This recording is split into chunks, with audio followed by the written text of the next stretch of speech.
Sir, मुख्यमंत्री योगी आदित्यनाथ का भी एक बयान आया, उन्होंने वक्फ बोर्ड को भूमाफिया बोर्ड कह दिया, क्या कहेंगे सर? एक पार्लियामेंट के कानून के तहत वक्फ बोर्ड बनता है, स्टैट्यूटरी बॉडी है। उसके ताल्लुक से एक संवैधानिक पोस्ट पर रहकर इस तरह की वाहियात बात वो करते हैं, तो वो मैं इसका कंडेम करता हूं। और वो क्यों कह रहे हैं? इसलिए कह रहे हैं कि वो नफरत की फिजा जो है मुसलमानों के खिलाफ उसको और फैलाना चाहते हैं। जब उत्तर प्रदेश में जितनी वक्फ की प्रॉपर्टीज हैं उसको सरकार के ऑफिसर खुद सर्वे करते हैं, और सर्वे करने के बाद जब रिपोर्ट लिखते हैं चीफ सेक्रेटरी को, तो सरकार उन प्रॉपर्टीज को गजट इशू करके गई थी कि वक्फ की प्रॉपर्टी है। वो कैसे इस तरह की बात करते हैं? तो सिर्फ और सिर्फ नफरत फैलाना इनका काम है, और वही काम कर रहे हैं। सर, मीडिया रिपोर्ट्स में ये बात आई है कि उत्तर प्रदेश सरकार ने अभी ये बात कही यहाँ पर आईएएस के थ्रू कि 80% के आसपास जो वक्फ की संपत्तियां हैं वो सरकार की संपत्ति। सुनिए, अभी हम जवाब दिए हैं। जितने भी वक्फ प्रॉपर्टीज उत्तर प्रदेश में है उसका गजट नोटिफिकेशन किसने इशू किया? आपने तो इशू नहीं किया, हमने तो इशू नहीं किया, सरकार ने इशू किया। अब सरकार अब इशू कर रही है तो फिर वो बताए कैसा वो गलत हो रहा है। सरकार ही खुद इशू कर रही है और सरकार के इशू के ऊपर गजट होता है। और उत्तर प्रदेश में 95% वक्फ प्रॉपर्टीज जो है वक्फ बाय यूजर है। अब ये जो बिल आया है, इस बिल में वक्फ बाय यूजर को आप निकालेंगे तो फिर उन प्रॉपर्टीज का स्टेटस क्या होगा बताइए? सर, ये आखिरी बैठक थी कहीं न कहीं। इंच की जमीन हम वापस लेंगे, इसका क्या आशय है?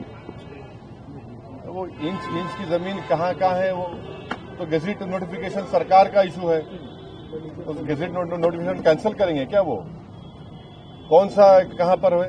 अच्छा, संभल की मस्जिद है, एएसआई का मॉन्यूमेंट है, और उस मॉन्यूमेंट के 5 फीट के ऊपर आप आउटपोस्ट बना रहे हैं, तो 100 मीटर का कानून लागू नहीं होता उसके ऊपर? क्या बात कर रहे हैं? और फिर वो लोग भी तो, वो जो प्रॉपर्टी है 39A में मुरादाबाद की वक्फ की रजिस्टर्ड है वो। रिपोर्ट कब तक जमा हो सकती है? अब देखिए, अब बजट सेशन के आखिरी दिन तक रेजोल्यूशन से पार्लियामेंट ने टाइम दिया है। अब हम तो हमारे चेयरमैन साहब से रिक्वेस्ट किए हैं कि आप इसको जल्दबाजी मत करिए, पूरा सुनने दीजिए। और हम कश्मीर के नुमाइंदों को नहीं सुने हैं, बड़े बड़े प्रदेश से गए हैं या वहाँ के लोग आए हैं, तो हम उम्मीद करते हैं कि जल्दबाजी में कोई फैसला सरकार और हमारे चेयरमैन साहब ना लें। हम तो हमसे रिक्वेस्ट उनसे करेंगे। 25 तारीख को इसको कंक्लूड कर देंगे, जो मेंबर्स उनकी रिपोर्ट है 31 को पेश भी कर देंगे, तो वक्त जो टाइम बाउंड देखिए वो 24-25 को मीटिंग है, मगर मैं प्रियम्प्ट नहीं कर सकता क्या होगा बोलने के लिए। पिछली कुछ बैठकों में देखने को मिला था हिंसा हो गई, सांसद आपस यूसीसी लागू करने का, उत्तराखंड में यूसीसी को लेकर उन्होंने ये इसको यूसीसी नहीं बोल सकते आप। Hindu marriage act, Hindu succession act को एक्सेप्शन दे रहे आप, ट्राइबल्स पे लागू नहीं होगा। कहाँ का यूनिफॉर्म सिविल कोड है ये? आप सिर्फ मुसलमानों को उनके मजहबी तरीके से शादी या डिवोर्स या फिर जायदाद का बंटवारा उसको रोक रहे हैं। तो कहाँ यार, आप तो Hindu marriage act, Hindu succession act में तो लागू नहीं हो रहा। और ये झूठ बोल रहे हैं। इस देश में ऑलरेडी अगर आप अपने रिलीजन के कानून के तहत कोई चीज नहीं करना चाह रहे, तो आपके पास स्पेशल मैरिज एक्ट है, इंडियन सक्सेशन एक्ट है, जुवेनाइल जस्टिस एक्ट है, उसको इस्तेमाल करिए ना। और ये बात हमको समझ में नहीं आ रही कि हिंदू अनडिवाइडेड टैक्स रिबेट जो मिलता है, 2 साल पहले 1700 करोड़ का टैक्स रिबेट मिला, वो क्यों नहीं मिलता मुसलमानों को, ईसाइयों को? ये तो राइट टू इक्वालिटी के खिलाफ है। और आप यूनिफॉर्म सिविल कोड की बात करते हैं, मगर कोई अपना मजहब हिंदुइज्म से चेंज करता है तो उसको परमिशन लेना पड़ता है। तो कहाँ का यूनिफॉर्म सिविल कोड हुआ ये? सर, कहीं न कहीं ये जो वक्फ एक्ट है वो सीधे तौर पे मुसलमानों से जुड़ा हुआ है। तो देश के मुसलमान क्या चाहते हैं? वो ये जो एक्ट है वो लागू होना चाहिए। कौन सा एक्ट? वक्फ अमेंडमेंट एक्ट। देखिए, जहां तक हम जानते हैं, मुसलमानों का एक बहुत बड़ा ऑर्गेनाइजेशन है all India Muslim personal law board, जिसमें मुसलमानों के मुख्तलिफ मसलक और मुख्तलिफ ऑर्गेनाइजेशन, सोशल, रिलीजियस सब हैं, सब ने उसमें पर्सनल लॉ बोर्ड ने इसको रिजेक्ट किया है। और सब ये कह रहे हैं कि 2013 का जो कानून है वो बेहतर है, जो प्रिंसिपल एक्ट है। आज आप कोई कानून ला रहे हैं तो वक्फ की इस जायदाद को बचाने के लिए नहीं, वक्फ की जायदाद को बर्बाद करने के लिए ला रहे हैं। आप बताइए कि वक्फ बोर्ड में नॉन मुस्लिम मेंबर कैसे होगा? उत्तर प्रदेश में काशी विश्वनाथ बोर्ड है, क्या कोई नॉन हिंदू मेंबर बन सकता है? नहीं बन सकता है। आप कह रहे हैं कि अगर कोई मुसलमान जो 5 साल तक इस्लाम फॉलो करेगा वही प्रॉपर्टी वक्फ को दे सकता है, माने फिर वो 5 साल तक किसी और धर्म के स्थान को दे सकता है प्रॉपर्टी, मगर मुसलमान को, मस्जिद को या दरगाह को नहीं दे सकता। तीसरा, आप कह रहे हैं कि कलेक्टर को हम पावर देंगे। कलेक्टर कैसे पावर देगा? वो तो प्रिंसिपल्स ऑफ नेचुरल जस्टिस के खिलाफ है। कलेक्टर तो गवर्नमेंट का अपॉइंटी होता है। हाँ। चौथा, आप कह रहे हैं कि वक्फ बाय यूजर खत्म कर देंगे। वक्फ बाय यूजर तो अगर खत्म होगा तो फिर उत्तर प्रदेश में 95% वक्फ प्रॉपर्टीज वक्फ बाय यूजर, उसका क्या होगा? तो सर ये सुन तो लीजिए। फिर आप कह रहे हैं कि कोई भी जाकर कलेक्टर को कंप्लेन कर दे कि भाई ये फुला मस्जिद नहीं है, तो कलेक्टर जैसा उसमें इंक्वायरी ऑर्डर करेंगे, जब तक इंक्वायरी कंप्लीट नहीं होती वो मस्जिद नहीं रहेगी। उस बिल में प्रोविजन है, लिमिटेशन एक्ट हिंदू धर्म के ऊपर अप्लाई नहीं होता, ना सिख के धर्म, ना ईसाइयों पर होता है। आप सिर्फ मुस्लिम जायदादों पर लिमिटेशन एक्ट को अप्लाई कर रहे हैं। तो ये वक्फ प्रॉपर्टीज को बचाने के लिए कहां लाया जा रहा है बताइए हमको? ये तो अच्छा 7% वक्फ फंड देना पड़ता है, उसको 5% कर दिया। तो ऑल इन ऑल ये वक्फ को बर्बाद करने के लिए, वक्फ की जायदादों को लूटने के लिए इस तरह का मोदी सरकार कानून लाने की कोशिश कर रही है। तो सर इतनी सब बातों के बाद भी अगर ये एक्ट आ जाता है तो उसके बाद आप लोग क्या करने वाले हैं? देखिए आगे क्या होता है। CAA का प्रोटेस्ट हुआ था। हाँ। प्रोटेस्ट होगा, बराबर होगा, एहतजाज होगा, क्यों नहीं होगा? सड़कों पर होगा। देखिए काउंटर होता है और कानून व्यवस्था की बात करने वाली सरकार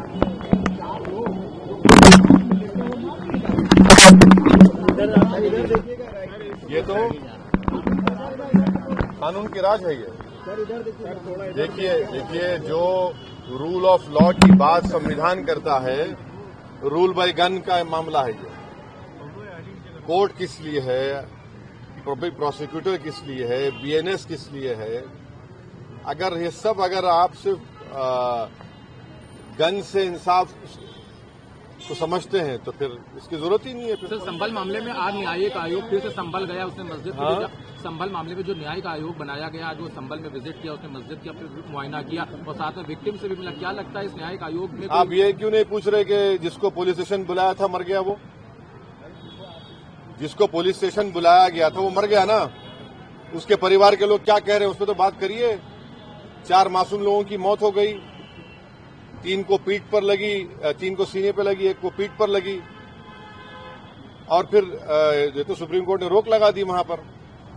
सरकार के द्वारा पार्लियामेंट में ऑनरेबल स्पीकर से कहा गया था कि हम इस बिल को ज्वाइंट पार्लियामेंट्री कमेटी को रेफर करना चाहते हैं, इस उद्देश्य से कि ज्वाइंट पार्लियामेंट्री कमेटी देश के सभी स्टेक होल्डर के साथ, स्टेट गवर्नमेंट के साथ, वक्फ बोर्ड के साथ, Shia Waqf board, Sunni Waqf board, minority commission और stakeholders, government officials, Islamic scholars, high court के लॉयर्स या बार एसोसिएशन, जजेज, इन सब के साथ एक फेयर एंड फेयर डिस्कशन पूरे देश में हो सके,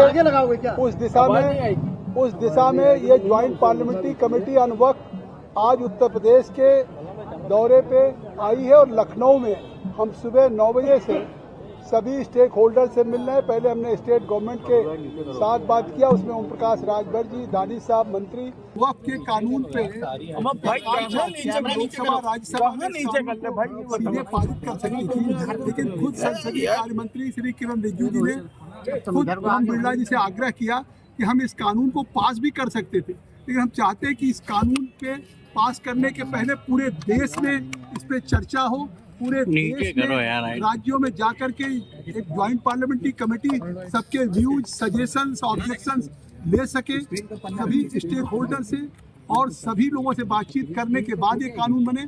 पहले हमको इसकी रिपोर्ट विंटर सेशन में देनी थी, लेकिन विंटर सेशन में हम दौरा नहीं कर पाए थे लखनऊ का, पटना का, कलकत्ता का, गुवाहाटी का, भुवनेश्वर का। टाइम एक्सटेंड करने की मैंने मांग की, टाइम एक्सटेंड किया पार्लियामेंट के स्पीकर साहब ने, और हम केवल दिल्ली में हमने 34 बैठकें 6 महीने के अंदर की। एक तरह से 2-2 दिन, 3-3 दिन हमारी बैठकें की।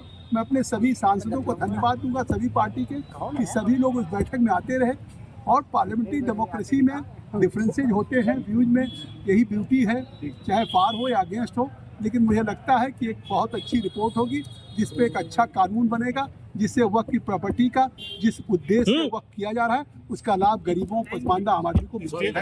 जो अपना पक्ष रखा है उसमें उन्होंने कहा है कि हमने बड़े व्यापक ढंग से सर्वे किया है और अभी तक जो उत्तर प्रदेश में वक्त की प्रॉपर्टीज का कोई डाटा नहीं था, कोई उसके आंकड़े नहीं थे, कितना रजिस्टर्ड है, कितना नहीं है, उत्तर प्रदेश की कितनी प्रॉपर्टी है जिसको किसी ने इंक्लोज कर रखी है, गवर्नमेंट की प्रॉपर्टीज है उसको वक्त क्लेम कर रहा है, वक्त की प्रॉपर्टीज है कोई और क्लेम कर रहा है। उस संबंध में आज उन्होंने काफ़ी विस्तार से अपना प्रेजेंटेशन किया है उत्तर प्रदेश सरकार ने, और उन्होंने कहा है कि जो सच्चर कमेटी में भी 60 प्रॉपर्टी कही गई थी ये गवर्नमेंट की है, उस सब पे हमने डिटेल प्रक्रिया करके उन्होंने अपनी रिपोर्ट दी।